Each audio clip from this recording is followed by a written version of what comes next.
Basil pieces எல்லாத்தையுமே ஒன்றா ஆக்கினா ஒரு பிக்சர் கிடைக்கும் பார்த்தீங்களா? அதே மாதிரி பல டெக்டானிக் பிளேட்ஸ் ஒன்றா சேர்ந்த அமைப்பு தான் இந்த ஒரு பூமி.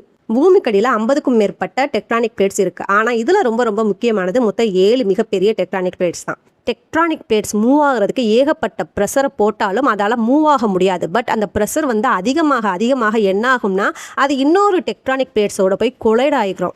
இதனால் ஏற்படுறதா நிலநடுக்கம். மிகப்பெரிய பாறைகளால் ஆனது தான் இந்த ஒரு டெக்டானிக் பிளேட்ஸ். இந்த மாதிரி டெக்டானிக் பிளேட்ஸ் மூவ் ஆகிட்டு இருக்கப்ப என்ன ஆகும்னா ஒரு டெக்டானிக் பிளேட்ஸ் வந்து இன்னொரு டெக்டானிக் பிளேட்ஸை வந்து அதோடைய ஃபோர்ஸ்னால கீழே பூமிக்கடியில் கொண்டு போயிடும்.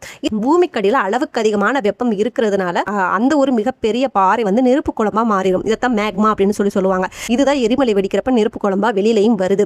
இதே டெக்டானிக் பிளேட்ஸ் வந்து கடலுக்கடியில மூவ் ஆகிட்டு இருக்கப்ப என்ன ஆகும்னா ஒரு டெக்டானிக் பிளேட்ஸ் இன்னொரு டெக்டானிக் பிளேட்ஸோட மோதி மேலே வந்துடும். மேலே வர்றப்ப என்ன ஆகும்னா அந்த மணல் படுக்கையும் மேலே வந்துடும். அப்போ அந்த மேற்பரப்பில் உள்ள தண்ணி எல்லாமே சிட்டிஸ்குள்ளே வந்துடும். இதுக்கு பேர் தான் சுனாமி. ஆனால் இந்த ஒரு பிளேட்ஸ் வந்து ஒன்னோட ஒன்று ஈக்குவலான ஃபோர்ஸில் மோதுறப்ப தான் மழை உருவாகுது. இந்த மாதிரியான மனித குலத்தோட அழிவே பூமிக்கடியில் மூவ் ஆகிக்கிட்டு இருக்க இந்த ஒரு பாறைகளோட கையில் தான் இருக்கு.